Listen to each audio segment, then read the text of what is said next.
जय श्री कृष्ण।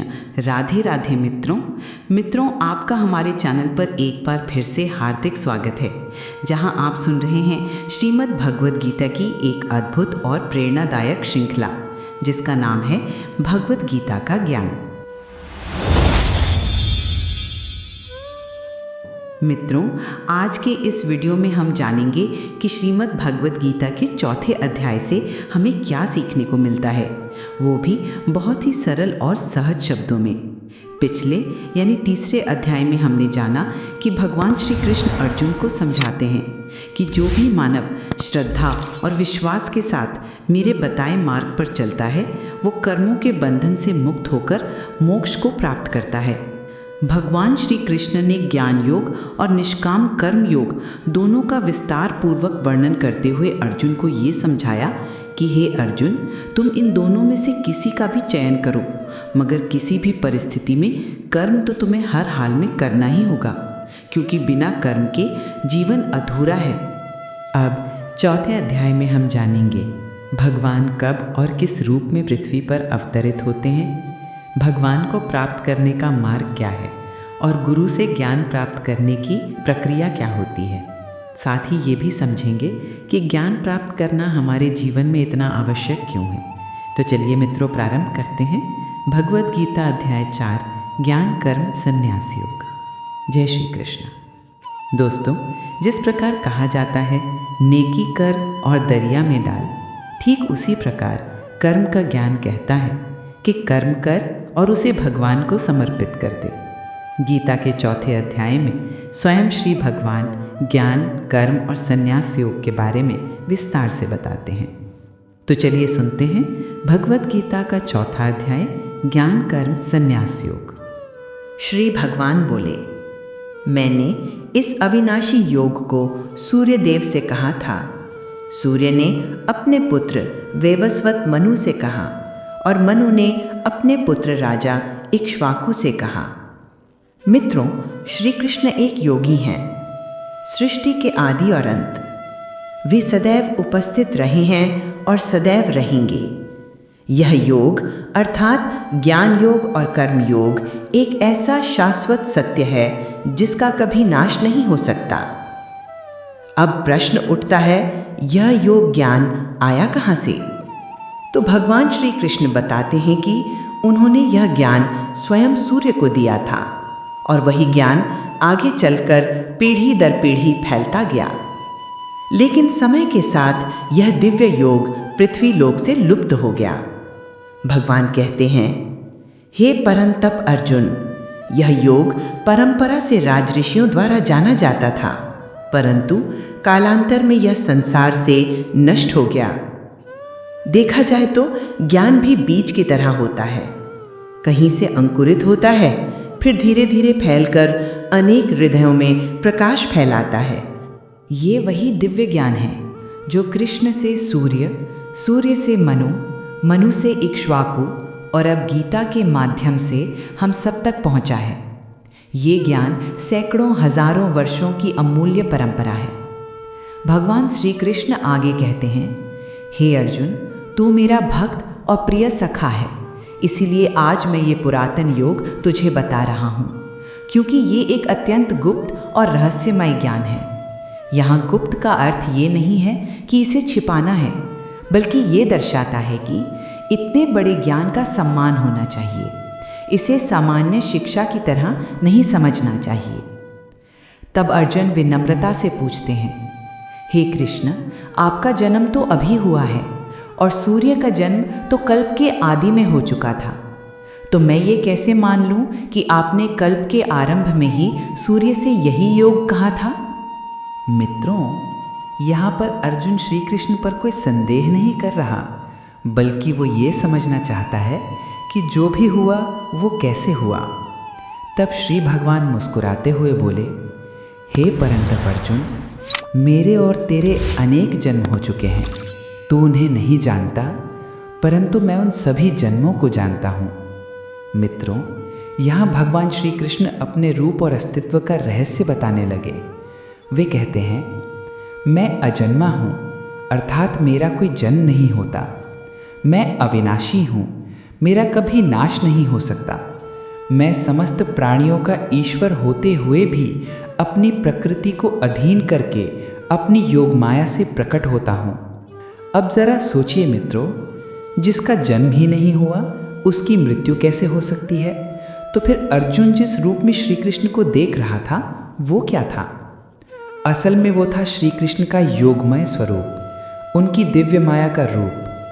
अपनी योग माया के प्रभाव से कृष्ण ने स्वयं को मानव रूप में प्रकट किया।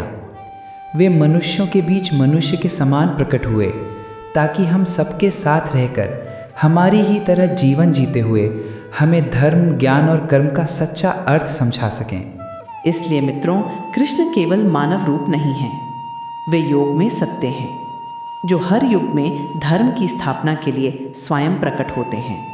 मित्रों, भगवान श्री कृष्ण ने श्रीमद् भगवद गीता में एक अत्यंत प्रसिद्ध श्लोक कहा है, यदा यदा हि धर्मस्य ग्लानिर्भवति भारत अभ्युत्थानम् अधर्मस्य तदात्मानं सृजाम्यहम् परित्राणाय साधूनां विनाशाय च दुष्कृतां धर्म संस्थापनार्थाय संभवामि युगे युगे। अर्थात हे भारत यानी अर्जुन, जब जब इस संसार में धर्म की हानि होती है और अधर्म का बढ़ना आरंभ हो जाता है, तब तब मैं अपने रूप को रचता हूँ, अर्थात साकार रूप में लोगों के सम्मुख प्रकट होता हूँ। मित्रों, हर युग में, हर काल में जब जब धर्म का नाश होता है, यानी जब पाप और अधर्म बढ़ने लगते हैं, तब संसार को संभालने के लिए किसी दिव्य शक्ति की आवश्यकता होती है। तब भगवान स्वयं कहते हैं, मैं साधु पुरुषों के उद्धार के लिए, दुष्कर्म करने वालों के विनाश के लिए और धर्म की पुनः स्थापना के लिए युग युग में प्रकट होता हूँ। मित्रों, यही भगवान का अवतार कहलाता है, जब वे अपनी योग माया से साकार रूप में धर्म की रक्षा हेतु प्रकट होते हैं। साधु का उद्धार यानी भले लोगों की रक्षा करना और दुष्टों का विनाश यानी अधर्म का अंत करना, यही तो धर्म की रक्षा है। दोस्तों, आज भी हम देखते हैं कि इस दुनिया में सच्चाई और ईमानदारी के साथ जीना कितना कठिन हो गया है। हर कोई स्वार्थ और पाप की ओर झुकता जा रहा है और सत्य का मार्ग छोड़कर अधर्म के कर्म करने लगा है। लेकिन याद रखिए, जहाँ अधर्म बढ़ता है वहाँ धर्म की रक्षा के लिए श्री कृष्ण अवश्य प्रकट होते हैं। वे हर युग में, हर रूप में हमारे बीच आते हैं, कभी मानव बनकर, कभी गुरु बनकर, कभी प्रेरणा बनकर, ताकि धर्म, सत्य और न्याय फिर से इस धरती पर स्थापित हो सकें। हे अर्जुन, मेरे जन्म और कर्म दिव्य हैं, अर्थात निर्मल, पवित्र और अलौकिक। जो मनुष्य इस तत्व को सच्चे ज्ञान के साथ समझ लेता है, वो इस शरीर को त्यागने के बाद पुनः जन्म नहीं लेता, बल्कि मुझे ही प्राप्त होता है। पहले भी अनेक ऐसे भक्त हुए हैं जिनके राग, भय और क्रोध सर्वथा नष्ट हो गए थे, जो मुझ में अनन्य प्रेम पूर्वक स्थिर रहे और मेरे आश्रय में रहकर ज्ञान रूप तप से स्वयं को शुद्ध किया। ऐसे सभी भक्त मेरे स्वरूप को प्राप्त हो चुके हैं, अर्थात वे जन्म और मृत्यु के बंधन से मुक्त हो गए हैं। हे अर्जुन, जो भक्त मुझे जिस प्रकार भजते हैं, मैं भी उन्हें उसी प्रकार भजता हूँ, क्योंकि सभी मनुष्य किसी न किसी रूप में मेरे ही मार्ग का अनुसरण करते हैं। मित्रों, यहाँ श्री कृष्ण एक अत्यंत गूढ़ सत्य प्रकट कर रहे हैं। जो उन्हें भजते हैं, कृष्ण भी उन्हें उसी भाव से भजते हैं। अर्थात जो व्यक्ति कृष्ण के स्वरूप, उनके ज्ञान और उनकी शिक्षाओं को सच्चे हृदय से समझ लेता है, वो कृष्ण में ही विलीन हो जाता है। मित्रों, यहाँ भजन का अर्थ केवल पूजा आरती या मंत्रोच्चारण नहीं है, बल्कि सच्चे अर्थों में भजन का मतलब है भगवान की कही बातों पर चलना, उनके मार्ग का अनुसरण करना। श्री कृष्ण आगे कहते हैं, इस मनुष्य लोक में जो लोग कर्मों के फल की इच्छा रखते हैं, वे देवताओं की पूजा किया करते हैं, क्योंकि उन्हें अपने कर्मों से उत्पन्न होने वाली सिद्धियां शीघ्र प्राप्त हो जाती हैं। मित्रों, जो लोग कृष्ण के बताए अनुसार कर्म करते हैं और साथ में देवताओं की आराधना करते हैं, उन्हें उनके कर्मों का फल जल्दी प्राप्त होता है। परंतु जो अपने कर्मों को बिना फल की इच्छा के भगवान को समर्पित करते हैं, वही अंततः कृष्ण में लीन होकर मोक्ष को प्राप्त करते हैं। सच्चा भक्त वही है जो कृष्ण की बातें सुनकर उन्हें अपने जीवन में उतार ले। ब्राह्मण, क्षत्रिय, वैश्य और शूद्र, इन 4 वर्णों का समूह गुण और कर्मों के अनुसार मेरे द्वारा रचा गया है। मित्रों, जिसे हम आज जात या जाति कहते हैं, वो दरअसल आपके गुणों और कर्मों पर निर्भर करती है, जन्म पर नहीं। हो सकता है आपका जन्म एक अच्छे घर में हुआ हो, आपके माता पिता महान और सदाचारी हों, लेकिन यदि आपके कर्म कपट, झूठ और अधर्म से भरे हैं, तो क्या आपको भी सच्चा और अच्छा इंसान कहा जाएगा? बिल्कुल नहीं मित्रों। यहाँ भगवान श्री कृष्ण यह स्पष्ट करते हैं कि हे अर्जुन, कर्मों के फल में मेरी कोई स्पृहा नहीं है, इसलिए कर्म मुझे लिप्त नहीं करते। अर्थात भगवान स्वयं कर्म करते हैं, लेकिन फल की इच्छा से नहीं, सिर्फ धर्म और कर्तव्य के पालन हेतु। यही सच्चा कर्मयोग है। कर्म करो, लेकिन फल की चिंता मत करो। मित्रों, श्री कृष्ण आगे कहते हैं कि पूर्व काल में भी अनेक महापुरुषों ने मेरे बताए मार्ग का अनुसरण करते हुए कर्म किए और मोक्ष को प्राप्त हुए। इसलिए हे अर्जुन, यदि तू भी मोक्ष प्राप्त करना चाहता है तो उन पूर्वजों के समान ही कर्म कर। वे आगे कहते हैं कि कर्म क्या है और अकर्म क्या है, इसका निर्णय करना इतना सरल नहीं है। बुद्धिमान पुरुष भी इस विषय में भ्रमित हो जाते हैं। इसलिए मैं तुझे कर्म का यह तत्व भली भांति समझाकर बताऊंगा, जिसे जानकर तू अशुभ अर्थात कर्म बंधन से मुक्त हो जाएगा। मित्रों, अब श्री भगवान अर्जुन को ये गहराई से समझाने वाले हैं कि सच्चा कर्म क्या होता है, कौन सा कर्म बंधन देता है और कौन सा कर्म मुक्ति का द्वार खोलता है। श्री कृष्ण कहते हैं, हे अर्जुन, कर्म का स्वरूप भी जानना चाहिए, अकर्म का स्वरूप भी जानना चाहिए और विकर्म का स्वरूप भी जानना चाहिए। अर्थात केवल कर्म करना ही पर्याप्त नहीं है, बल्कि ये समझना भी आवश्यक है कि सही कर्म क्या है, अकर्म अर्थात निष्क्रियता क्या है और विकर्म अर्थात गलत कर्म क्या है। भगवान आगे कहते हैं, जो मनुष्य कर्म में अकर्म को देखता है और अकर्म में कर्म को देखता है, वही सच्चा बुद्धिमान है, वही सच्चा योगी है, जो वास्तव में सभी कर्मों को करता हुआ भी अकर्ता होता है। मित्रों, इसका अर्थ ये है कि जो व्यक्ति कर्म करता है परंतु उस कर्म में अकर्म का भाव रखता है, यानी ये नहीं सोचता कि मैं ही सब कुछ कर रहा हूँ, बल्कि ये समझता है कि मैं केवल एक माध्यम हूँ और वो फल की इच्छा नहीं रखता, वही सच्चे अर्थों में योगी और बुद्धिमान कहलाता है। श्री कृष्ण आगे कहते हैं कि हे अर्जुन, जिसके सभी कर्म कामना और संकल्प रहित होते हैं, जिसके समस्त कर्म ज्ञान रूप अग्नि में भस्म हो चुके हैं, अर्थात जो कर्मों के बंधन से मुक्त हो चुका है और जिसने परमात्मा को प्राप्त कर लिया है, ऐसे महापुरुष को ज्ञानी जन पंडित कहते हैं। सरल शब्दों में कहें तो कर्म करना है और फिर उसे भूल जाना है। लेकिन कौन सा कर्म? वही कर्म जो शास्त्र सम्मत हो, धर्म युक्त हो, जिसमें कर्तव्य और सेवा का भाव समाहित हो। भगवान बताते हैं, जो व्यक्ति अपने सभी कर्मों और उनके फलों की आसक्ति छोड़ देता है, जो संसार की मोह से मुक्त होकर परमात्मा में नित्य तृप्त रहता है, उसके लिए अब भगवान की भक्ति के सिवा कोई और कर्म शेष नहीं रहता। वो कर्म करता हुआ भी वास्तव में कुछ नहीं करता। जिसने अपने मन और इंद्रियों को वश में कर लिया है और जिसने भोग विलास की सभी वस्तुओं का त्याग कर दिया है, वो व्यक्ति भले ही शरीर से कर्म करता हो, पापों से स्पर्श तक नहीं होता। जो व्यक्ति बिना मांगे जो मिले उसी में संतुष्ट रहता है, जो न किसी से ईर्ष्या करता है न द्वेष रखता है, जो सुख और दुख को समान दृष्टि से देखता है, वही कर्मयोगी कहलाता है। कर्मयोगी का यही स्वरूप है मित्रों। वो जो भी प्राप्त होता है उसमें प्रसन्न रहता है, दूसरों से तुलना नहीं करता, न जीत में गर्व करता है न हार में दुखी होता है। सुख दुख, लाभ हानि, जय पराजय सबको समान भाव से स्वीकार करता है। जिसकी आसक्ति समाप्त हो गई है, जो देहाभिमान और ममता से रहित है, जिसका चित्त निरंतर परमात्मा के ज्ञान में स्थित रहता है, वो अपने प्रत्येक कर्म को यज्ञ की भांति करता है और ऐसा कर्मयोगी अंततः मोक्ष को प्राप्त करता है। यही है श्री कृष्ण का कर्मयोग, जहाँ कर्म होता है परंतु अहंकार नहीं, जहाँ प्रयत्न होता है परंतु फल की चिंता नहीं।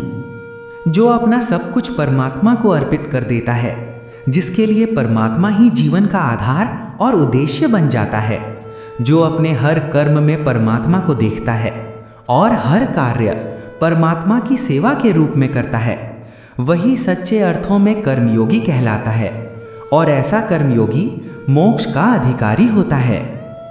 कुछ योगी देवताओं को ही सर्वस्व मानते हैं और अपने यज्ञ, अपने कर्म उन देवताओं को समर्पित करते हैं, जबकि कुछ उच्च कोटि के कर्मयोगी ब्रह्म को ही सर्वस्व मानकर अपने सभी कर्मों को ब्रह्म रूप यज्ञ में अर्पित करते हैं। अब चाहे आप राम, कृष्ण, शिव या अपने इष्ट देव को सब कुछ समर्पित कर यज्ञ करें या ब्रह्म को परम सत्य मानकर कर्म करें, इससे कोई अंतर नहीं पड़ता। मुख्य बात यह है कि आपका हर कर्म एक यज्ञ है, जिसमें आप ईश्वर को समर्पित होकर बस कर्तव्य में लीन हो जाते हैं। श्री कृष्ण आगे बताते हैं, सच्चे योगी अपने संयम की अग्नि में अपनी इंद्रियों और इच्छाओं को भस्म कर देते हैं, लेकिन जो योगी नहीं होते वो इसका उल्टा करते हैं। वो स्वयं को इंद्रियों की अग्नि में भस्म कर देते हैं, अर्थात अपनी इच्छाओं के गुलाम बन जाते हैं।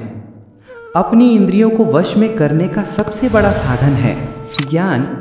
यही ज्ञान योगियों को ये समझाता है कि उनका जीवन का लक्ष्य भोग नहीं, योग है। जब कोई बुरा विचार आता है तो वही ज्ञान उन्हें मार्ग दिखाता है, ये मेरा लक्ष्य नहीं है। हर व्यक्ति का युद्ध अलग होता है, इसलिए हर किसी का यज्ञ और कर्म भी अलग होता है। यही बात श्री कृष्ण हमें समझा रहे हैं।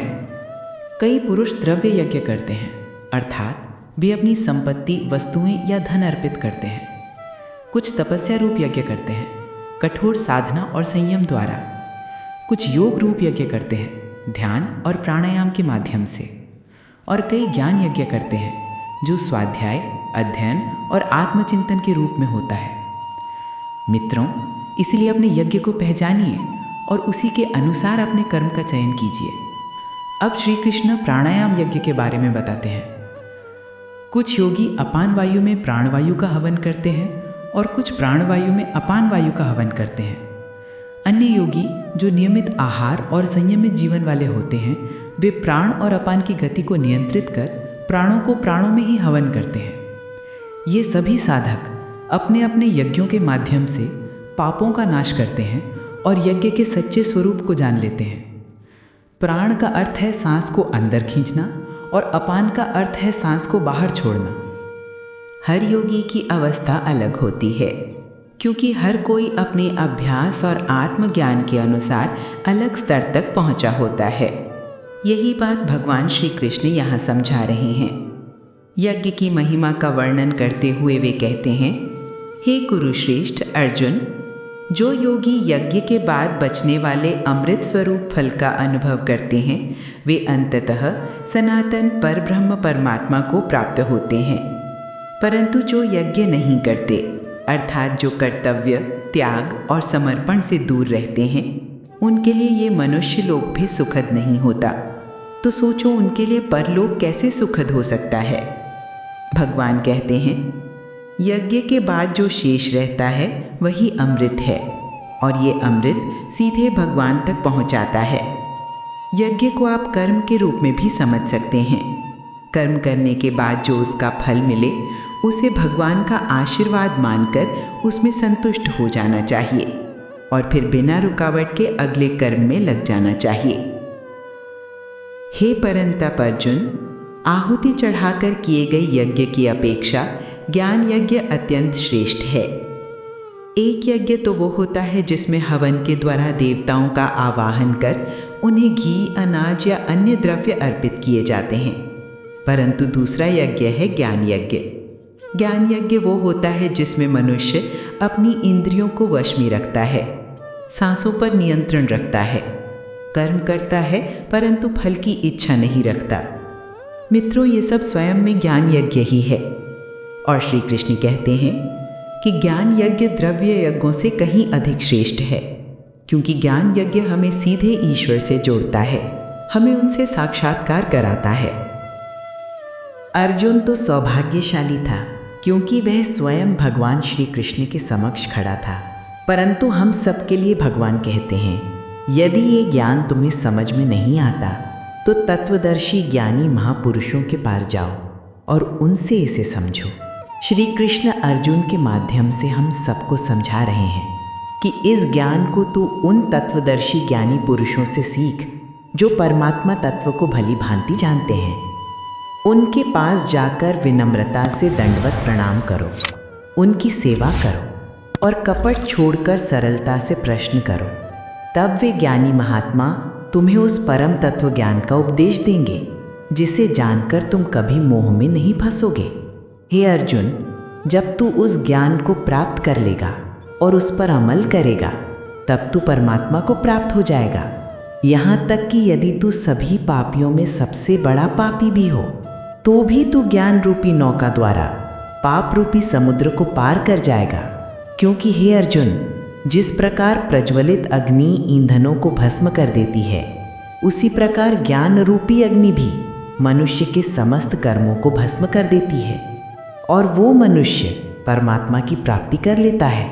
मित्रों, जैसे जब आप लकड़ी या ईंधन को आग में डालते हैं तो वो ईंधन बचता नहीं बल्कि स्वयं अग्नि का रूप ले लेता है, उसी तरह जब ज्ञान आपके जीवन में आ जाता है, जब आप ज्ञानी बन जाते हैं, तो आपके सारे कर्म बंधन समाप्त हो जाते हैं।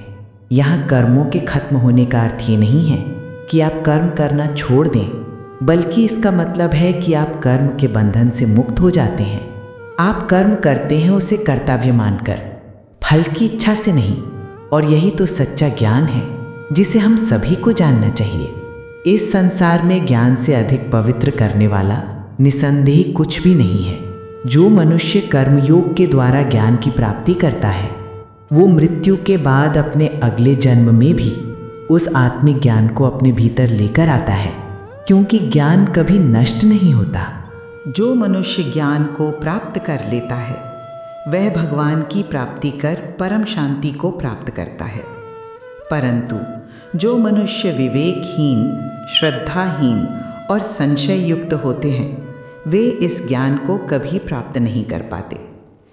ऐसे मनुष्यों के लिए न ये लोक सुखद है, न परलोक सुखद है, और न ही कोई शांति। हे अर्जुन, जिसने अपने समस्त कर्मों को परमात्मा में अर्पण कर दिया है और जिसने विवेक द्वारा अपने सभी संशयों का नाश कर दिया है, ऐसे मन को वश में किए हुए पुरुष को कर्म बांध नहीं सकते। वह सीधे परमात्मा की प्राप्ति कर लेता है। इसलिए हे भरतवंशी अर्जुन, अपने हृदय में स्थित अज्ञान जनित संचय को विवेक ज्ञान रूपी तलवार से काट दे और समत्व रूप कर्मयोग में स्थित होकर युद्ध के लिए तैयार हो जा। इस प्रकार उपनिषद, ब्रह्म विद्या तथा योग शास्त्र रूपी श्रीमद् भगवद गीता के श्री कृष्ण अर्जुन संवाद में ज्ञान कर्म संन्यास योग नामक 4th अध्याय पूर्ण हुआ। दोस्तों, यदि इस गीता ज्ञान के वर्णन में हमसे कोई त्रुटि या कमी रह गई हो तो कृपया हमें मुक्त मन से बताइए, ताकि हम भी अपनी गलती को सुधार सकें और अधिक समझ सकें। और हाँ दोस्तों, अगर आपको हमारा ये वीडियो पसंद आया हो तो कमेंट में लिखिए जय श्री राधे कृष्ण, और ऐसे ही प्रेरणादायक वीडियो देखने के लिए हमारे चैनल को सब्सक्राइब करें।